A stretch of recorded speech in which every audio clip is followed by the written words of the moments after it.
বাবা বলুন কবুল। কবুল না বলে আপনি হুন্ডার হরন চাপতেছেন, আমি বুঝতে পারছি না। এটা কি হইতেছে? আমিও তো কিছু বুঝতে পারতেছি না।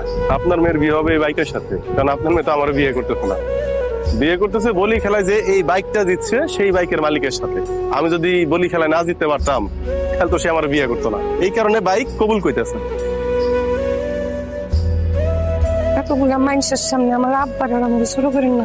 আপনি না লড়াই করছেন, এই বাইক জিতছেন আমাকে পাওয়ার লেগা।